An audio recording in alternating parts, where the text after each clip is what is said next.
저는 자라오면서 제 스스로 제 성격에 대해서 되게 불만이 굉장히 많았습니다. 좀 그냥 제 성격 자체가 그냥 무난하고 평범한 성격이 아니다 보니까 사람들로부터 어렸을 때부터 유난히 지적을 많이 받았어요. 너는 왜 그러냐? 너는 왜 이렇게 답답하냐? 너는 왜 이상하냐? 그런 얘기들 굉장히 많이 받았습니다. 그러면서 어떻게 평생 계속 고민했던 게 그런 것 같아요. 내 단점을 어떻게 극복할 수 있을까? 어떻게 내 단점을 좀 줄여갈 수 있을까? 그런데 거기에 대해서 고민하고 애쓰다 보니까 정작 어떤 부작용이 생기냐 하면 단점을 없애려고 하다 보니까 이상하게 장점마저도 사라지는 그런 경험을 했습니다. 가만히 나중에 성장하고 나서 살펴보니까 이 남들이 이야기하는 나의 단점 가운데 그 안에 장점도 숨어 있다는 것을 이제 깨닫게 되는 거죠. 그래서 사실은 우리 각자가 우리 안에 어떤 성향이나 성격이나 여러 것까지 각자의 기질이 있습니다. 근데 그것이 단점만 있는 것이 아니라 그 안에 장점이 있는 거죠. 그래서 사실은 나는 이런 기질이나 이런 성격이 싫어 해서 이것을 버려버리면 뭐도 사라지는 겁니까? 사실은 장점도 사라져버리게 된다는 겁니다. 우리 안에는 양면성이 있습니다. 그래서 행여나 단점을 고친다고 하다가 장점마저도 사라져버리는 그런 경우를 굉장히 많이 보게 됩니다. 특히나 우리 한국 사회에서는 그냥 항상 중간에 드는 것을 원하죠. 그렇죠? 튀지 않고 중간에서 특별히 막 존재감 없이 살아가는 것을 사람들이 다 바랍니다. 둥글게 이렇게 살아가는 것을 바라죠. 그러다 보니까 많은 사람들이 서로 간에 그런 그 사람의 어떤 성격이나 기질이나 그 안에 있는 뭔가 튀는 부분들을 자꾸만 단점이라고 이야기합니다. 그러다 보니까 각 사람 가운데 있는 그 사람이 가진 독특함이나 그 사람이 가진 장점들마저도 희석돼 버려서 그냥 모두가 그냥 무난하게 그냥 평범하게 살아가는 그런 모습을 우리는 굉장히 많이 보게 됩니다. 그래서 자꾸만 우리가 살아가면서 남을 의식하게 되고 다른 사람이 나를 규정해 준 것에 의해서 내 정체성을 판단하면서 살아가죠.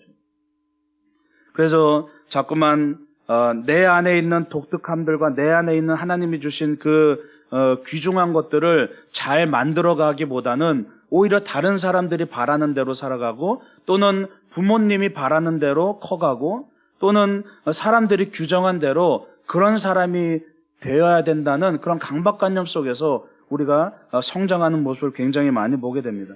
그러다 보니까 어떻게 됩니까? 정작 나를 잃어버리는 거예요. 제가 30살 때 저기 예수원 산속에 들어갔을 때 어떤 저와 동갑내기의 한 형제를 만났습니다. 이 사람은 정말 잘 큰 사람이에요. 쉽게 말해서 반듯한 사람이에요. 공부 열심히 해서 학교도 좋은 데 나오고 직장도 정말 좋은 대기업 들어갔습니다. 근데 얘기를 들어보니까 어렸을 때부터 어머니 아버지가 하라는 대로 쭉 했던 한 번도 그 어머니 아버지의 말을 거스르지 않고 잘 커왔던 사람입니다. 그런데 나이가 30이 되고 나서 이제 그때부터 혼란함이 생기기 시작하는 거예요. 내가 누구지? 정말 좋은 학교도 나오고 정말 번듯한 기업도 들어가서 남들이 볼 때 그래도 큰 흠 없이 자라왔는데 내가 누구지? 라는 그런 어떤 퀘스천 마크가 자기한테 들었습니다. 그래서 모든 것을 직장도 다 관두고 모든 것을 다 관두고 나서 그 산속에 올라온 거예요. 제가 그 형제를 보면서 참 신기했습니다. 아니 저렇게 좋은 직장 가지고 저렇게 잘 컸고 좋은 학벌을 가지고 남 부럽지 않게 그렇게 그냥 그대로 쭉 가면 정말 잘 살 수 있을 것 같은데 왜 저런 무모한 짓을 하지? 왜 저런 귀중한 것들을 왜 내려놓지? 라는 생각을 했는데 참 그런 것 같습니다. 우리 안에 많은 것들을 가지고 있고 내가 누구냐를 드러내고 내 존재를 증명하라고 애를 쓰지만 정작 우리 안에 정말 중요한 질문들을 우리가 놓칠 때가 참 많이 있습니다. 내가 누구지? 나는 어떤 사람이지? 우리는 흔히 나를 소개할 때 어떻게 소개합니까?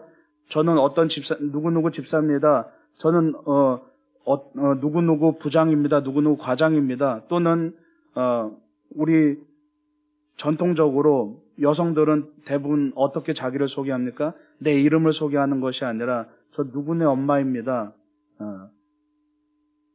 우리는 끊임없이 나를 드러내면서 내 존재를 드러내면서 내 정체성을 드러낼 때 나의 본래 모습을 드러내기보다는 사회에서 규정한 또는 환경적으로 규정된 또는 사람들 또는 사회적인 위치와 사회적인 소유를 가지고 나를 드러낼 때가 굉장히 많다는 거죠. 그러다 보니까 어떻게 됩니까? 자꾸만 가면을 쓰고 살아갑니다.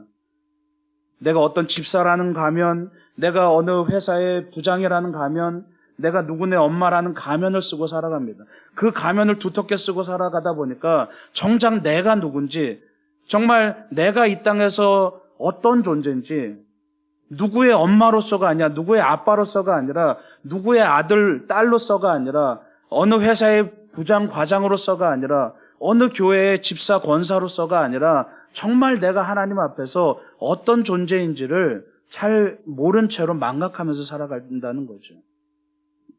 그래서 자꾸만 다른 사람의 외적인 모습과 나의 외적인 모습을 비교하게 됩니다. 저 사람의 사는 모습과 내 사는 모습을 비교하게 되고, 저 사람의 위치와 내 위치를 비교하게 되고, 그러다 보니까 정작 내 삶의 이유, 하나님께서 나를 어떻게 부르셨는지를 우리가 쉽게 깨닫지 못하죠. 오늘 말씀에서도 하나님께서 각 사람에게 주신 그 삶을 잘 누리라고 말씀하고 있습니다. 부르신 그대로 살아가라고 말씀하고 있습니다. 그런데 정작 우리는 주님께서 나를 어떻게 부르셨는지를 알아야 내가 그 부르신 그대로 살아가는데, 주님께서 나를 어떻게 부르셨는지, 내가 이 땅에서 왜 살아야 되는지를 잘 모르기 때문에 그냥 끊임없이 계속해서 마치 오래된 벽에 페인트 칠을 계속 덧대면서 살아가듯이 우리의 삶이 수많은 가면들로 덧대어서 살아가다 보니까 정작 내가 하나님 앞에서 누군지를 모른 채로 끊임없이 그냥 다른 사람의 인생만 카피하면서 다른 사람의 그 부러운 삶만 계속해서 이미테이션 하면서 그렇게 살아가고 있다는 얘기입니다. 여러분, 우리는 외적으로 멋진 삶을 꿈꿉니다. 그래서 성공의 법칙들을 만들어 놓고 그대로 따라하면 멋진 삶을 살 것만 같은 그런 기대를 가지고 있습니다.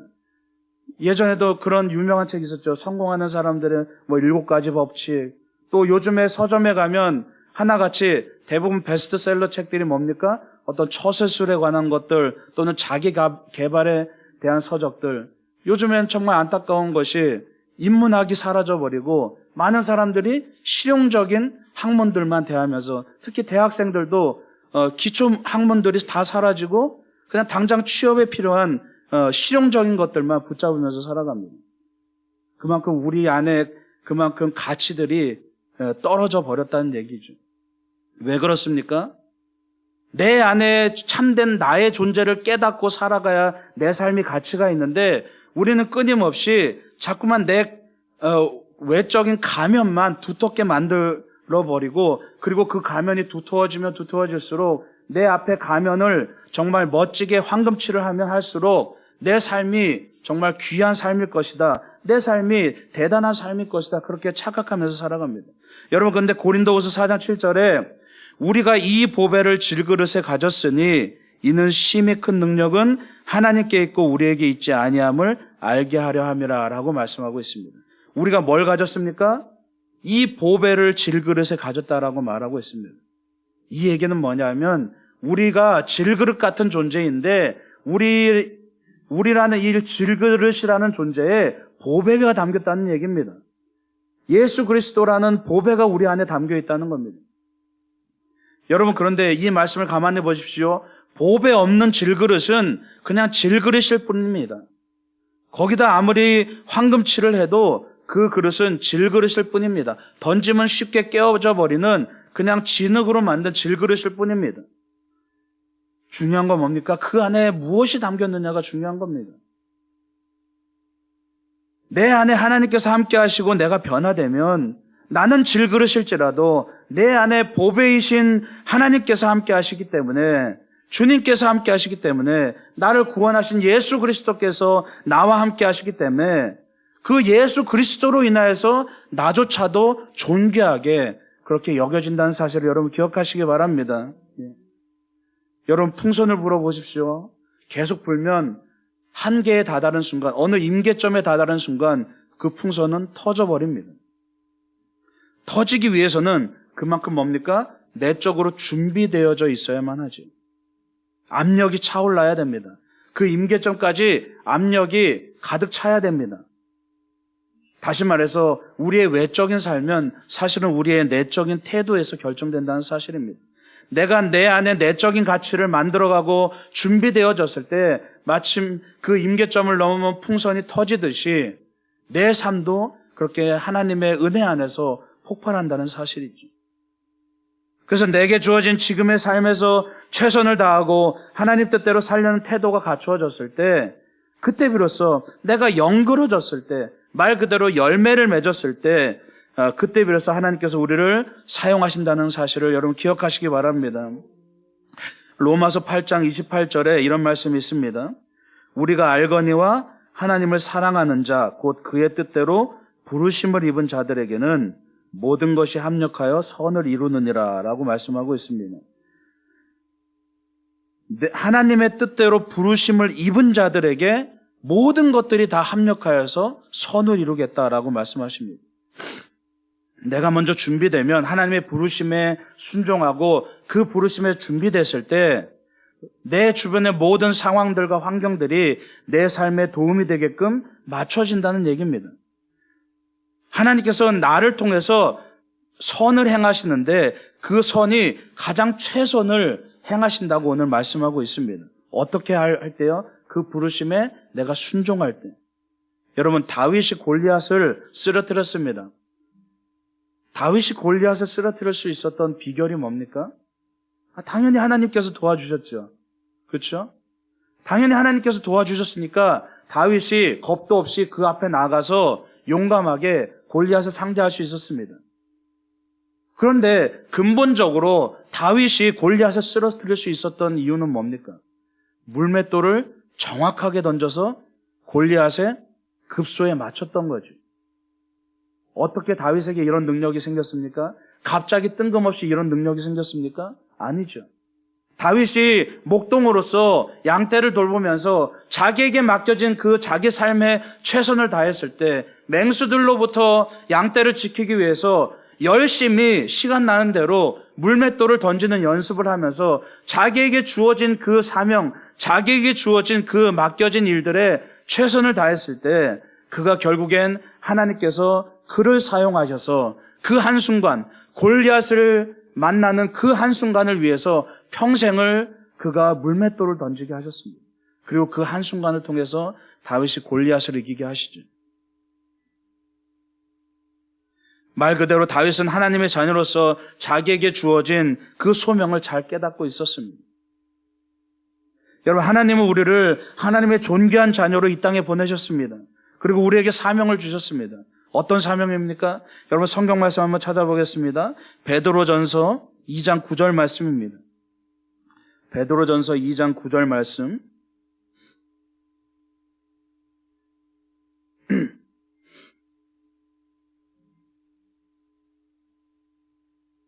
베드로전서 2장 9절 말씀입니다.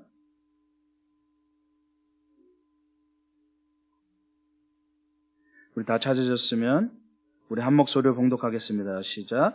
그러나 너희는 택하신 족속이요 왕같은 제사장들이요 거룩한 나라요 그의 소유가 된 백성이니 이는 너희를 어두운 데서 불러내어 그의 기이한 빛에 들어가게 하시니에 아름다운 덕을 선포하게 하려 하심이라. 아멘. 예, 주님께서 우리에게 사명을 주셨는데 어떤 부르심을 주셨습니까? 아름다운 덕을 선포하게 하려 하심이라. 주님의 복음, 주님의 뜻, 그 하나님의 계획을 선포하게 하려 우리를 부르셨다는 겁니다. 그런데 그러기 위해서, 그 사명을 감당하게 하기 위해서 우리를 어떻게 부르셨습니까? 택하신 족속으로서, 왕같은 제사장으로서, 거룩한 나라로서, 그렇게 우리를 존귀하게 우리를 부르셨다는 사실입니다. 여러분, 그 누구도 하찮은 인생이 없습니다. 여러분 한 사람 한 사람이 남의 인생을 따라할 만큼 그렇게 우습게 창조되지 않았다는 얘기입니다. 우리는 흔히 우리 스스로를 그렇게 생각합니다. 내가 뭘 할 줄 아는 게 없는데, 난 그냥 평범한 사람인데, 난 그저 나보다 잘난 사람들 부러워하면서 좀 그 사람들 동경하면서 살아야지. 그게 아니란 얘기입니다. 여러분 한 사람 한 사람을 절대로 그렇게 우습게 창조하신 분이 아니라는 얘기입니다. 내가 내 인생을 우습게 여긴다면, 내가 내 삶을 평범하게 여긴다면 나를 창조하신 하나님도 우습게 여기는 게 되는 꼴입니다. 나를 창조하신 하나님도 평범하게 여긴다는 꼴이 돼버리는 겁니다. 하나님께서 오늘 말씀해 보면 우리를 어떻게 창조하셨습니까? 왕같은 제사장으로 정말 존귀하게, 정말 특별하게, 정말 거룩하게, 위대하게 창조하셨다는 사실입니다. 그런데 세상에서 다른 사람들이 우리를 규정하는 그 규정대로 우리는 자꾸만 나를 평범하게 여기고, 나를 별 볼 일 없이 여기고, 나를 보잘것없이 여기면서 살아간다는 겁니다. 왜요? 누가 그렇게 규정을 했는데요? 누가 그렇게 얘기를 했는데요? 그냥 주변의 사람들이 그렇게 얘기하는 거잖아요. 너 평범한 사람이야. 쓸데없는 생각하지 마. 너 그냥 모나게 살지 말고, 너 튀지 말고 그냥 둥글둥글하게 남들 하는 대로 똑같이 살아. 너 이상하게 살지 마. 주변 사람들이 규정하는 대로 우리는 자꾸만 끊임없이 우리 스스로를 평범하게 만들어버리죠. 하나님은 우리를 너무나 귀한 존재로, 너무나 존귀한 존재로, 너무나 특별한 존재로 창조하셨는데 우리 스스로를 평범하게 살아갑니다. 여러분 옆에 사람을 보십시오. 그 누구도 똑같이 생긴 사람이 어디 있습니까? 하물며 쌍둥이라 해도 다릅니다. 저희 어머니가 쌍둥이신데, 근데 저희가 보면 확실히 다른 게 느껴져요. 일란성 쌍둥이인데도 다른 게 느껴져요. 쌍둥이라 할지라도 달라요. 여러분, 이게 기적 아닙니까? 이 땅에 60억이 넘는 인구가 얼굴이 다 제각각 달라요. 성격도 달라요. 살아온 인생도 다릅니다. 그래서 오죽하면 화성에서 온 남자, 금성에서 온 여자, 그런 책 제목도 있죠. 각자가 살아온 인생의 이야기들이 너무나 독특하고, 각자가 경험한 것들이 너무나 독특하고, 각자의 모습이 너무나 독특하고, 각자의 생각들이 너무나 독특하다는 겁니다. 우리 각자가 너무나 귀하고 독특한 존재이고 인생인데, 사회에서는, 세상에서는 자꾸만 우리를 똑같은 취급하면서 살아갑니다. 그러다 보니까 하나님은 우리를 왕같은 제사장으로 창조하셨는데, 우리는 끊임없이 이 땅에서 별 볼 일 없는 존재로 우리 스스로를 격화시키면서 살아가죠. 그러다 보니까 우리가 하나님의 부르심을 놓쳐버렸습니다. 하나님께서 우리를 왜 창조하셨는지, 우리를 왜 이 땅에서 보내셨는지를 놓쳐버렸습니다. 주님이 우리를 통해서 무엇을 원하십니까? 주님의 아름다운 덕을 선포하라고 말씀하십니다. 이게 우리 사명입니다. 우리를 보내신 이유입니다. 그래서 주님께서 우리를 존귀한 자로 이 땅에 보내셨습니다. 그리고 우리에게 권위를 주셨습니다. 권세를 주셨습니다. 창세기에 보면 우리에게 이 땅을 다스릴 권세를 주셨습니다. 왜요? 주님의 아름다운 덕을 선포하기 위해서. 여러분, 어떻게 하면 아름다운 덕을 선포할 수 있습니까? 여러분 모두가 다 선교사가 돼야 됩니까? 여러분 모두가 다 목사가 돼야 됩니까? 여러분 모두가 다 전도자가 돼야 됩니까? 그게 아닙니다. 그런 뜻이 아닙니다.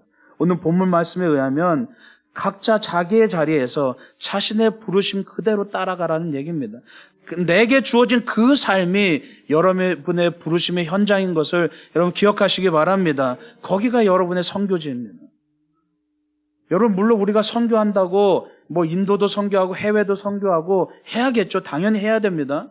그런데 가장 근본적으로 여러분의 선교지는 내 직장이고 내 가정이라는 사실을 여러분 기억하시기 바랍니다. 예. 내게 있는 자리에서 최선을 다하는 것, 그것이 바로 우리의 부르심입니다. 우리는 때로는 소명에 대해서 오해할 때가 많습니다. 뭔가 소명이라는 것은 특별한 것이라고, 뭔가 기적적으로 우리에게 주어지는 것이라고, 환상 중에서 우리에게 보여지는 것이라고 그렇게 오해합니다. 그런데 그게 아닙니다. 대부분의 소명은 이미 여러분의 삶에 주어져 있다는 겁니다. 하나님께서 여러분을 창조하실 때 이미 하나님께서 여러분에게 소명을 주셨습니다. 여러분이 머물고 있는 그 직장에서 하나님의 덕을 선포하라고, 여러분이 머물고 있는 그 가정에서 내 가족들에게 하나님의 덕을 선포하라고, 내가 함께 어울리는 내 이웃들과 친구들에게 하나님의 덕을 선포하라고 그렇게 부르셨다는 것을 여러분 믿으시기 바랍니다. 예.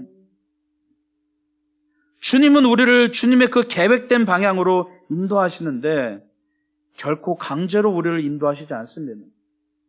너 내가 창조했으니까 너 내가 원하는 대로 무조건 따라와, 딴 데 가지 마, 이렇게 창조하시는 분이 아닙니다. 대부분 우리를 자연스럽게 인도하시죠. 마치 어린아이가 이제 걸음마를 시작하면 엄마가 앞에서 끄는 것이 아니라 뒤에서 그냥 넘어지지 않게만 이렇게 도닥도닥거리면서 딴 길로 가지 않게만 옆에서 타독타독 하듯이 그렇게 주님은 우리를 자연스럽게 우리 뒤에서 인도하시는 분입니다.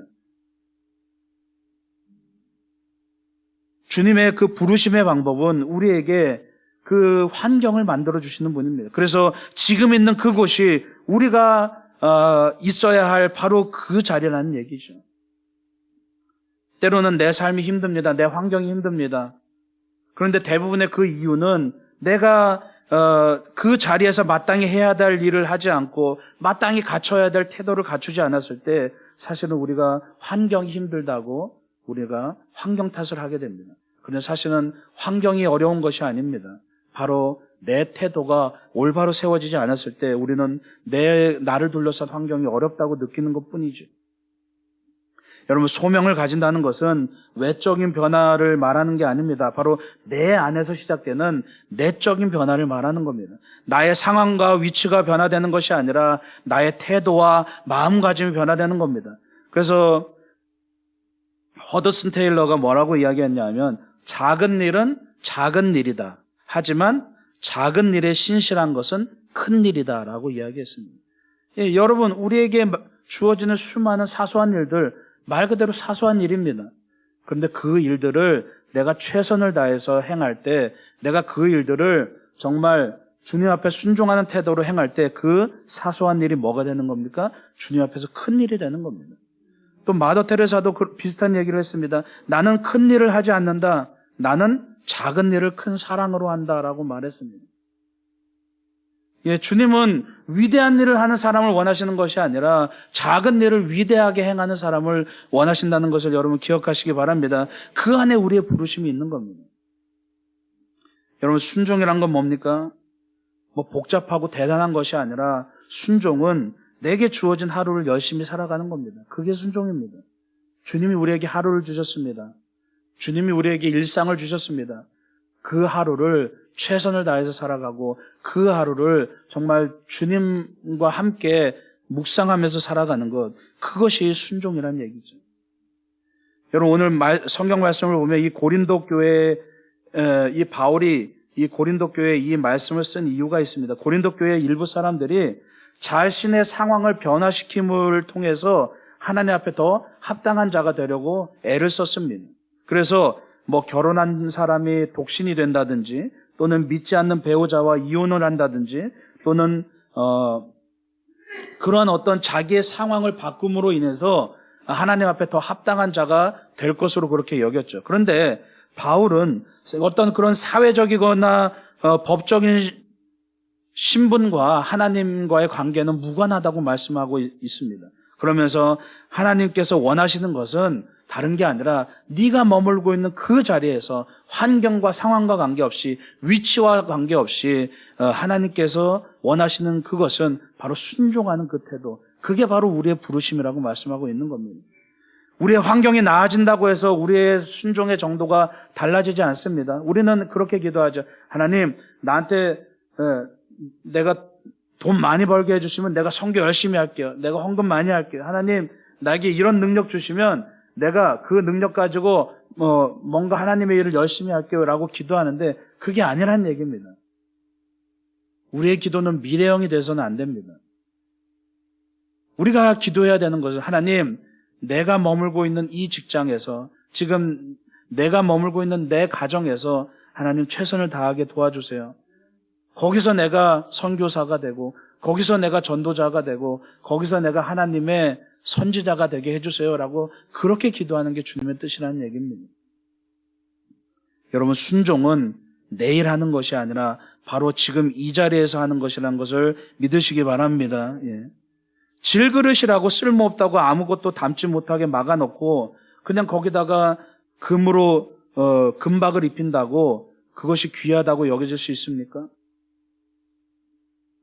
질그릇이 금보다 귀하게 여겨지려면 그 안에 보물을 담아 놓으면, 보배를 담아 놓으면 되는 겁니다.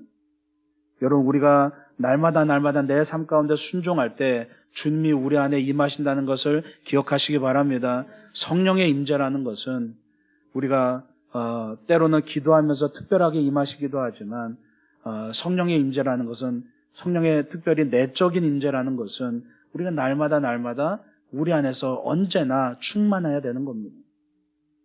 히브리서 11장 8절 말씀에 믿음으로 아브라함은 부르심을 받았을 때 순종하여서 장래의 유업으로 받을 땅에 나아갈새 갈 바를 알지 못하고 나아갔으며 라고 말씀하고 있습니다. 아브라함은 주님께서 부르셨을 때 갈 바를 알지 못하고 갔습니다. 어디로 가야 되는지 모르고 갔습니다. 즉 아브라함에게는 미래에 대한 비전이 뚜렷하지 않았습니다. 사실은 그냥 주님이 당장 가라고 하시니까 간 겁니다. 그런데 결국 하나님께서 아브라함을 통해서 놀라운 축복을 누리게 하시고 믿음의 조상이 되게 하셨죠.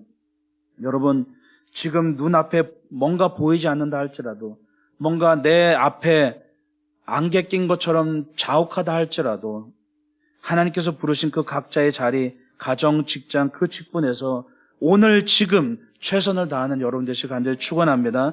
그러면 모든 것들이 합력하여서 선을 이루게 된다는 것이죠. 그리고 바로 거기가 가나안 땅이 되는 겁니다.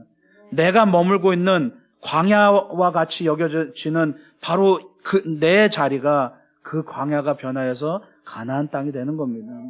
여러분, 지금 그 부르신 자리에서 정말 하나님의 나라를 만들어가는, 부르심에 순종하는 그런 여러분 되시길 간절히 축원합니다. 기도하겠습니다.